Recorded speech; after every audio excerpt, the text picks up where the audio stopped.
साथियों, आप सभी को नमस्कार और ज्ञान मार्केट के कमांडो चैनल में आप सभी का स्वागत है। अगर इस चैनल पर पहली बार आए हैं तो इस चैनल को सब्सक्राइब कर लें, बेल आइकन को दबाएं और कमेंट भी ज़रूर करें। साथियों, इस वीडियो को ज़्यादा से ज़्यादा लोगों तक शेयर भी करें जिससे ज़्यादा तक लोगों तक पहुंच सके। अभी तक आपने कहानी में जाना कि मेरी तैयार होकर आती है क्योंकि उस गांव में घोड़दौड़ का आयोजन किया गया था और लियो से चलने को कहती है। लियो जाने से इनकार करता है क्योंकि लियो कहता है कि वो पुस्तक लिखकर वो पितृ ऋण चुकाना चाहता है। कहानी के आगे हम पार्ट 3 में कहानी को और आगे जानते हैं। तो चलिए साथियों, मेरी ने आवेश में अपने गले की मोतियों का हार दिखाते हुए कहा, यह हार तोड़ डालूंगी। जितने भी मोती और हीरे हैं सबसे इस पुस्तक को मढ़कर सोने के डिब्बे में रख लूंगी, सिराहने रख लूंगी। उसके बाद उसके बाद उसके बाद क्या? सलज हास्य से रक्ताम मुख को तनिक झुकाकर मेरी बोली, उसके बाद जिस दिन रात को बहुत बड़ा चांद निकलेगा और उसकी किरणें तुम्हारे सोते हुए मुखड़े पर खिलेगी, उस दिन। फिर लियो कहता है, उस दिन क्या? उस दिन बड़े ऊंचे स्वर में पपीहा गाएगा लेकिन तुम्हारी नींद ना टूटेगी। उस समय मैं तुम्हारे कानों के पास बैठकर मेरी जोर से फटकर हंसने लगी। लियो ने तनिक शरारती अंदाज में कहा, मेरे कानों के पास बैठकर पुस्तक में जितनी सारी बातें हैं सबकी सब पढ़ डालोगी ना? मेरी ने हुमक कर सिर हिलाया। हुम साथियों, हुम थोड़ी सी एक अपना रिवर्स होता है जो अपन तुरंत जवाब देते हैं, वही हुम की बात हो रही है। लियो ने समझ गया, तो फिर मैं जाकर तुम्हारा मुंह इस प्रकार चूमा करूंगा, ये लियो का कहना है। दोनों हंस पड़े एक साथ। घड़ी में 1:30 बज रहा है। यह देखकर लियो ने कहा, बहुत देर हो गई, अब आओ। मेरी जमकर बैठ गई। बोली, मेरी तबीयत ठीक नहीं, आज नहीं जाऊंगी। ऐसा कैसा हो सकता है? ये लियो का कहना है। वचन दिया है, न जाने से कैसे बनेगा। कितने लोग तुम्हारी प्रतीक्षा में हैं। मेरी ने बिल्कुल ठीठ की तरह कहा, वचन का उल्लंघन होने पे मुझे तुम्हारी तरह लज्जा की चिंता की बात नहीं, मैं नहीं जाऊंगी। लियो कहता है, छी, जाओ, ठिठाई नहीं करते। वह पुचकारने लगा मेरी को। तो लियो कहती है, तो तुम भी चलो। फिर लियो कहता है, अगर संभव होता तो अवश्य जाता। लियो को मेरी जवाब देती है, संभव है, चलो ना। फिर लियो कहता है, संभव नहीं है, जाना एकदम असंभव है। मेरी उठकर खड़ी हो गई।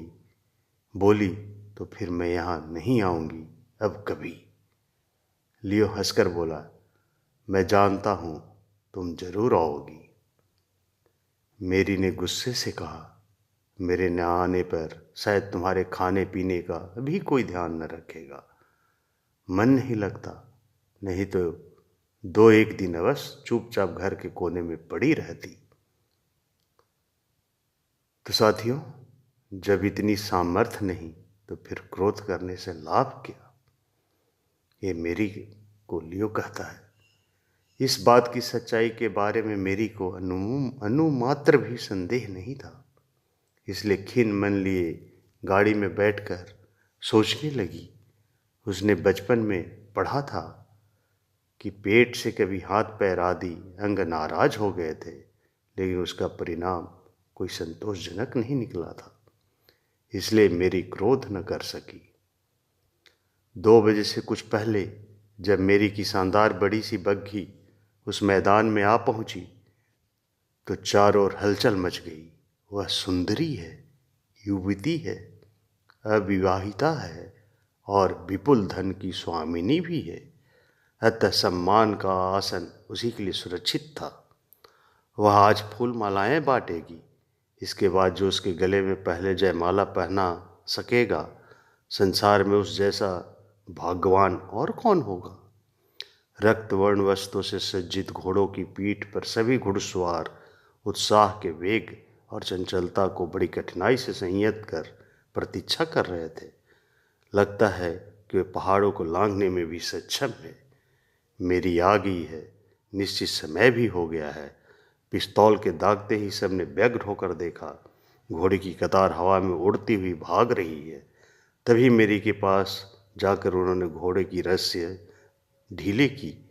पल भर में एक एक माला लेकर उन्होंने फिर घोड़े को दौड़ा दिया। अब मरने के लिए भी उनके पास समय न था। अपने प्राण उन्हें आज नितांत तुच्छ लग रहे थे। केवल एक ही साध उनके मन में थी कि कौन सबसे पहले मेरी के हाथों में माला लौटा सकेगा। मेरी सोच रही थी, आज केवल वह उन लोगों को लक्ष्य है, केवल उसके निकट पहले आने के लिए वे प्राण भी दे सकते हैं। अबोध बालिका, सुलभ आनंद और यौवन की चपलता सिठलाकर वह देखने लगी। घोड़े दौड़ रहे हैं, सभी व्यग्रता से प्रतीक्षा कर रहे हैं। किसी ने कहा डेविड प्रथम होगा, किसी ने कहा चार्ल्स आगे बढ़ गया है। बिजली की तरह अभीष्ट स्थान की ओर भाग रहे थे। वह डेविड पीछे रह गया, चार्ल्स आगे आ रहा है। किसी ने कहा अभी कुछ समझ में नहीं आ रहा, लेकिन क्षण भर में ही स्पष्ट दिखाई पड़ा कि डेविड आदि सब पिछड़ गए हैं। चार्ल्स बिजली सा लपकता आ रहा है। इसके बाद घोड़े की पीठ पर बैठे बैठे ही उसने सबसे पहले पुष्पमाला मेरी के चरणों पर फेंक दी। बड़ा कोलाहल हुआ। तालियों की गड़गड़ाहट दूर तक गूंजती रही। चार्ल्स प्रथम आया। मेरी ने सम्मान के साथ उसका हाथ थाम लिया। साथियों, पार्ट 3 आज यहीं तक। यहीं पे हम अपने वीडियो को विराम देते हैं। आपको ये कहानी कैसा लग रहा है, इसके बारे में हमारे कमेंट सेक्शन में जाकर ज़रूर कमेंट करें। और साथियों, इस वीडियो को ज़्यादा से ज़्यादा लोगों तक शेयर भी करें, जिससे उनको भी ये कहानी के बारे में मालूम हो। साथियों, आप कमेंट ज़रूर लिखें, लाइक करें और वीडियो को ज़्यादा से ज़्यादा शेयर करें।